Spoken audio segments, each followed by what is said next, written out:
देखिए घोसी का जो चुनाव था, लगातार जिस तरीके से समाजवादी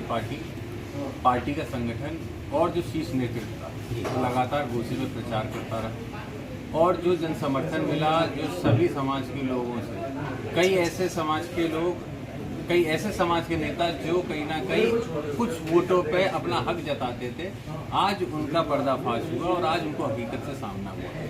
ये सामना सिर्फ और सिर्फ घोसी की जनता ने उनको कराने का काम किया है, चाहे वो मौजूदा सरकार हो या जो अन्य पार्टियां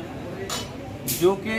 समाज के एक वर्ग के लिए या फिर किसी एक समाज के लोगों के ठेकेदार बन के वोटों को रखने की बात करते थे, आज उनको एक मुंहतोड़ जवाब दिया है समाजवादी पार्टी ने। और मैं समझता हूँ घोसी की जनता का हम पार्टी की तरफ से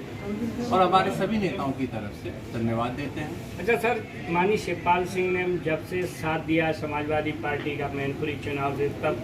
तब से लगातार समाजवादी पार्टी कहीं ना कहीं परचम कर रही है, बहुत अच्छा प्रदर्शन कर रही है, क्या कहोगे सर? देखिए, निश्चित ही माननीय शिवपाल सिंह जी का जो राजनीतिक जीवन रहा है, जो उनका अनुभव रहा है,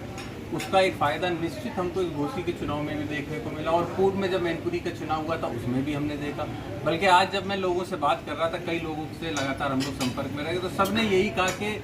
जो मैनपुरी का चुनाव था उसी का एक तरीके से हूबहू रूप में ये पार्ट 2 कह लीजिए, 2.0 जो आजकल ज़्यादा लोग इस्तेमाल करते हैं, कि उसी के रूप में ये चुनाव भी उपचुनाव देखा गया। तो निश्चित ही हमारे नेता माननीय शिवपाल सिंह जी को एक संगठन की समझ है, किस तरीके से संगठन को आगे बढ़ाना, और एक बहुत बड़ी ऊर्जा बन के उन्होंने पार्टी को सीट जिताने का काम किया। साथ ही में हम ये भी कहेंगे कि सिर्फ नेता माननीय शिवपाल सिंह जी नहीं, बल्कि पार्टी के सभी कार्यकर्ता, पार्टी के सभी बूथ प्रभारी और जो आज काउंटिंग में एजेंट थे, सभी लोगों ने, और यहाँ तक कि वो व्यक्ति भी जो हमारे स्ट्रॉन्ग रूम को रखा रहे थे रात भर बैठ के पार्टी का, इन सब लोगों का हमें धन्यवाद देना चाहिए, क्योंकि ये एक व्यक्ति या 4 व्यक्ति का नहीं, सभी पूरी पार्टी का होता है। और नेताजी ने हमेशा यही कहा था, संगठन में जान रहेगी तो पार्टी हमेशा आगे बढ़ती रहेगी। आज उसी का हमें प्रारूप देखने को मिला और मैं समझता हूँ आने वाले 2024 में भी बहुत मजबूती से समाजवादी पार्टी, भारतीय जनता पार्टी को 24 के चुनाव में उत्तर प्रदेश से उखाड़ फेंकने का काम। क्या लगता था कि घोसी में इस तरह से भारी जीत होगी, लग रहा था क्या? नहीं, निश्चित हम लोग जब से प्रचार में थे, जो जन समर्थन मिल रहा था घोसी में, हम लोग को लग रहा था, जिस दिन वोटिंग हुई, वोटिंग परसेंटेज जो देखा गया उससे भी हमको समझ में आ रहा था अगर इतना वोटिंग परसेंटेज कहीं निकल रहा है तो कहीं ना कहीं ये जो सरकार के लिए एंटी इनकम्पेंसी होती है, जो सरकार के विरोध का वोट, वो कहीं ना कहीं सभी वर्गों में निकल के आया है, तो उसका कहीं ना कहीं हम लोग को फायदा मिला। जो वहाँ पर नेताओं का डर एक पैदा हो गया था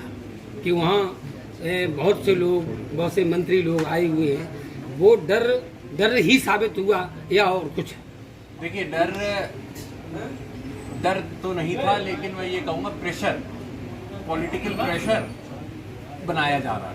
वो पॉलिटिकल प्रेशर बनाया गया, लेकिन उसको समाजवादी पार्टी ने, नेताओं ने, सबने मिलकर उसको तोड़ने का काम किया, जनता को भरोसा दिलाया कि आप लोग सबके साथ रहें और निश्चित ही जीत। अच्छा सर, लास्ट क्वेश्चन है, जैसे कि देश में